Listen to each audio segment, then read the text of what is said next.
평화 하나님의 평강이 당신의 삶에 넘쳐나기를 평화 하나님의 평강이 당신의 삶에 가득하기를 축복합니다.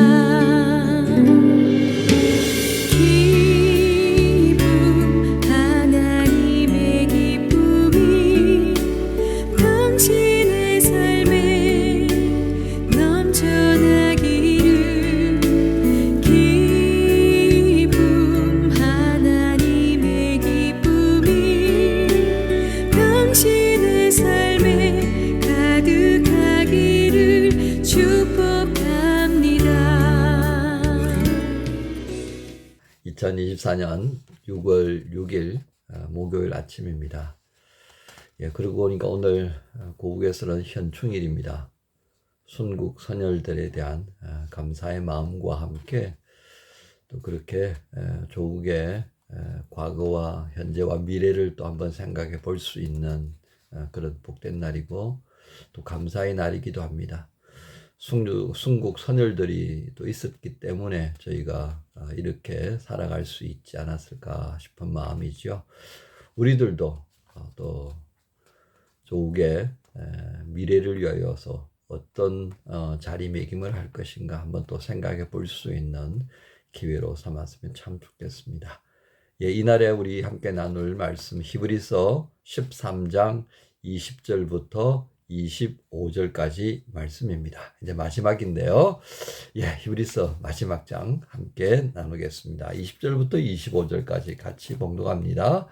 양들의 큰 목자이신 우리 주 예수를 영원한 언약의 피로 죽은 자 가운데서 이끌어내신 평강의 하나님이 모든 선한 일에 너희를 온전하게 하사 자기 뜻을 행하게 하시고 그 앞에 즐거운 것을 예수 그리스도로 말미암아 우리 가운데서 이루시기를 원하노라.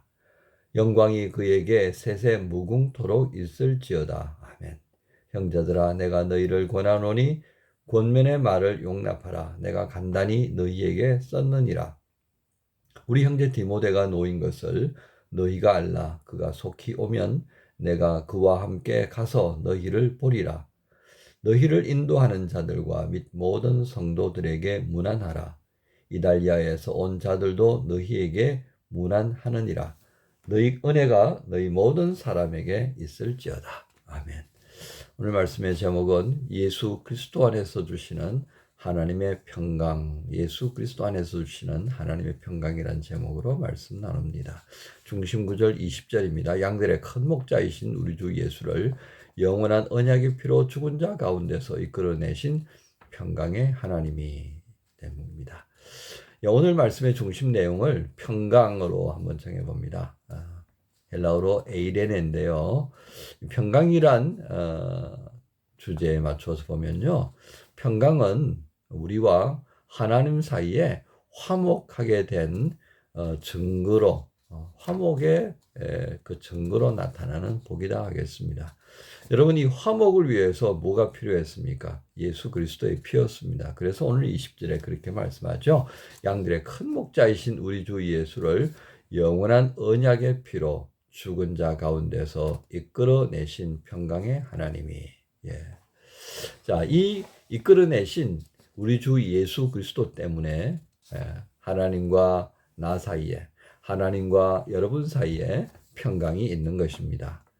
자, 그러니까 이 평강이 있으니까 우리는 첫 번째 어떻게 되었겠습니까? 하나님을 아버지라고 부르게 됐고요. 하나님을 향한 두려움과 함께 또 감사한 마음, 존중하면서도 친근한 마음이 생겨나기 시작했던 겁니다. 바로 이게 이제 평강이다 이렇게 볼 수 있는데요. 그러니까 이 평강은 첫 번째로 보면 예수님께서 우리를 위하여서, 우리의 구원을 위해서 십자가에서 죽으시고 부활하시고 했던 그 모든 사역의 결과물이다라고 하는 것을 우리가 알게 됩니다. 자, 그러니까 이 평강이라는 단어 자체만 생각해도 우리는 정말 감사할 수밖에 없는 것입니다. 두 번째 평강은요, 구원받은 성도의 마음에 주어지는 하나님의 복입니다. 구원받은 성도들에게 주어지는 하나님의 복 주심의 증거가 바로 평강이다 그 말이에요. 왜 그렇습니까? 하나님과 사람 사이에 이 죄가 들어왔죠. 그죠? 창세기 3장에 보면 그 뱀으로 인하여서 사람들이 먹어서는 안 된다 했던 선악을 알게 하는 나무 열매를 따먹고서는 그때부터 불안이 나오고요. 그죠? 염려가 생겨나고 그 하나님을 피하게 되죠. 바로 하나님과의 관계가 단절되어진 것이 바로 그 증거입니다. 이게 불안과 염려예요. 사단은 우리와 하나님과의 관계가 이게 계속 유지되길 바라는 거예요. 불안하고 염려하고 계속 그래서 인간적인 방식으로 이제 막 우상 숭배하고 막 이렇게 만들어가고 싶은 거예요. 자, 그런데 하나님과의 관계가 회복되어졌지만 아직도 우리는 성숙되지 못한 것이 참 많아요. 우리의 안목이 영적인 안목으로 익숙해지기보다는 예전에 보던 습관을 따라서 보려고 하고 습관을 따라서 생각하고 습관을 따라서 말하고 하는 이 아직도 다듬어지지 못한 그런 미성숙의 모습이 많잖아요. 그죠? 그래서 이게 이제 다듬어져 가는 걸 성화, 성숙 이렇게 표현하고 있는데요. 이 사단은요 계속 그걸 못하도록 막는 거예요. 이것만 그만해. 아이 그만 정도면 됐어. 뭐 이렇게 말하는 거예요. 그런데 성령님은 어떻습니까? 완전히 반대입니다. 성령님은 이런 사단의 미혹에 반하여서 성령님은 상황으로 인해서 막 우왕좌왕 불안하고 염려하고 막 이렇게 뒤죽박죽의 삶으로 막 그렇게 살아가도록 내버려 두시는 것이 아니라 하나님을 보게 만들죠. 어떻게 해요? 우리가 교회를 다니면서 또는 성경을 읽으면서 서쳐나갔던 그 말씀들이 기억나게 하고 그 말씀들을 또 묵상하게 만들어주는 거죠. 이게 바로 성령님이 하시는 겁니다. 그래서 그 성령님이 말씀을 생각하고 기억나게 하면서 하나님께서 우리로 하여금 보게 하시는 안목이 이렇게 열릴 때마다 불안과 염려 대신 어디 평강이 찾아오는 것을 느끼게 만들어주는 거죠.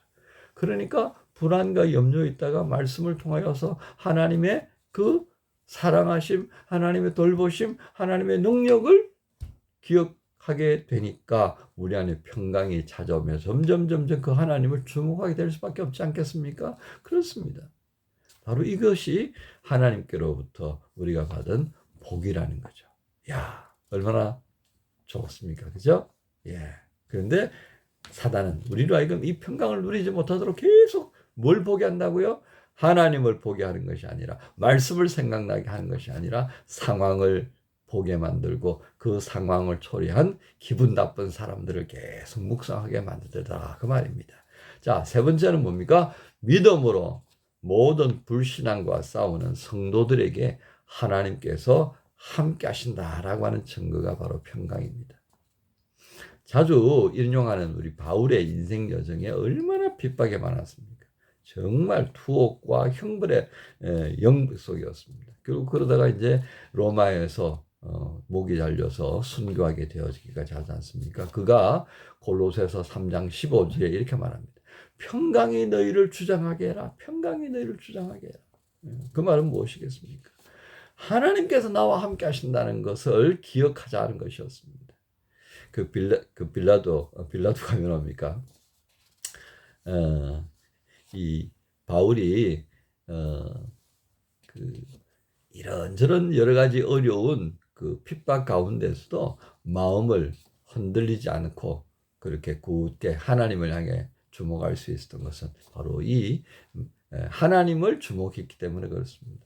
상황, 고통 주고 이런 억울한 일들에 자꾸 마음이 쓰여지는 것이 아니라 그 일을 마주하게 하셨던 하나님의 뜻이 무엇인가를 생각하려고 했던 그 바울이 바로 이 평강이 자기를 주장하게 만드는 비결을 알게 되었던 셈이었습니다.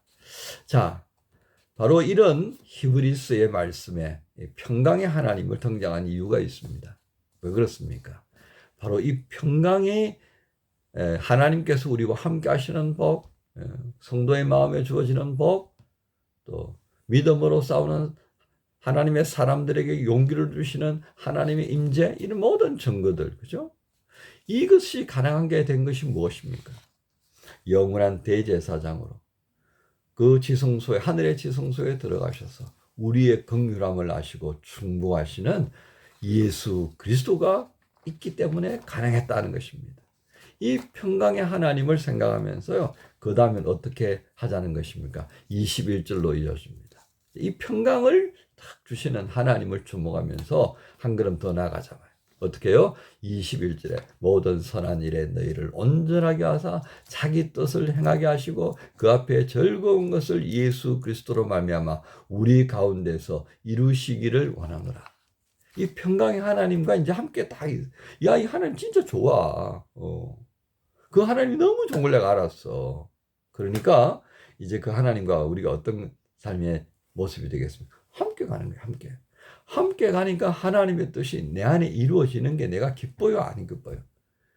평강이 없었을 때는요, 내 생각으로 막 이렇게 저렇게 그 평강을 얻기 위해서 애를 써봤는데 하나님 만나고 나니까 와, 이 하나님과 함께만 있으면 평강이 되는구나. 평강에 나에게 가득 찰 수 있는 부분은 딱 하나밖에 없다. 하나님과 함께하는 거다.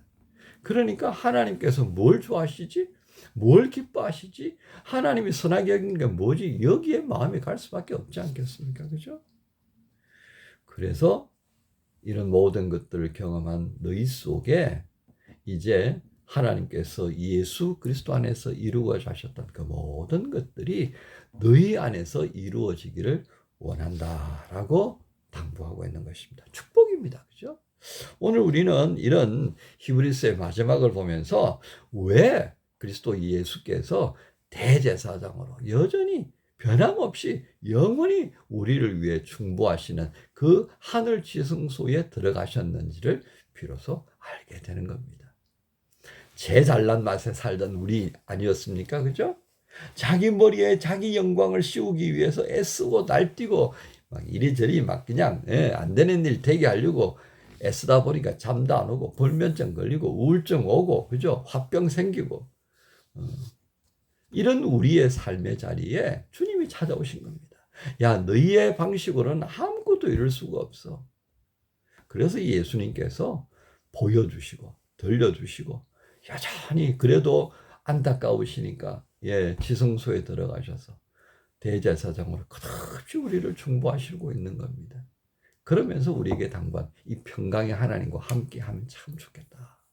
평강의 하나님과 내가 함께 할 수 있도록 모든 거 다 열어버렸지 않느냐. 이 하나님과 함께 이제는 너희의 생각을 주장하고 너희의 생각을 관철시키지 않았으면 참 좋겠다. 그것은 계속해서 불안과 염려를 초래하는 것밖에는 없어.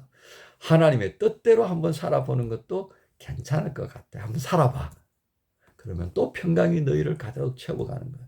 그래서 골로새 3장 15절에 평강이 너희를 주장하게 하라고 하는 것이 무엇인지 비로소 알게 될 거야 라고 말씀하시는 것이 이 히브리서의 마지막 내용인 겁니다.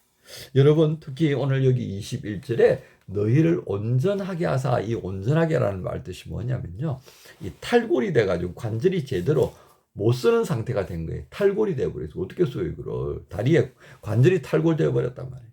예? 이 고관절이 탈골돼 버려가지고 허리하고요 이 다리가 따로 논단 말이에요. 근데 그걸 하나님께서 붙이셨어요.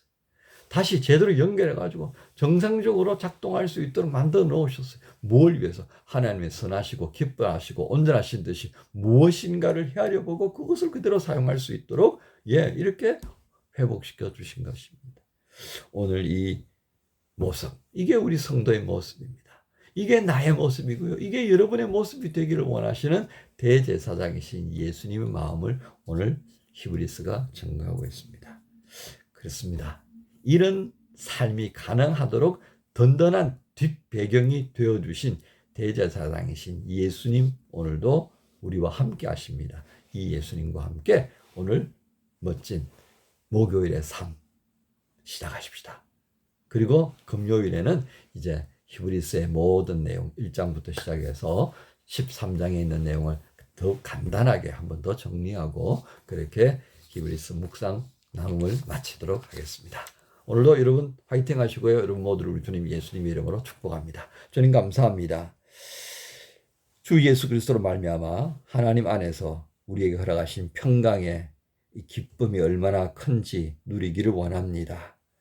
이 평강의 하나님으로 인하여서 이제 우리에게 있던 불안과 염려보다는 하나님의 일을 이루어가는 일에 더 마음을 집중할 수 있도록 저희를 온전케 하여 주시옵소서. 아직도 불편한 이 관절들, 연결되지 못했던 몸의 마디마디들이 더욱 온전하게 주님과 함께 연결되어서 그렇게 주의 뜻을 행하고 언제나 우리 안에 평강의 모든 것이 주장하여지는 그런 성도의 삶을 살게 하여 주옵소서. 의탁합니다. 감사합니다. 예수님의 이름으로 기도합니다. 아멘.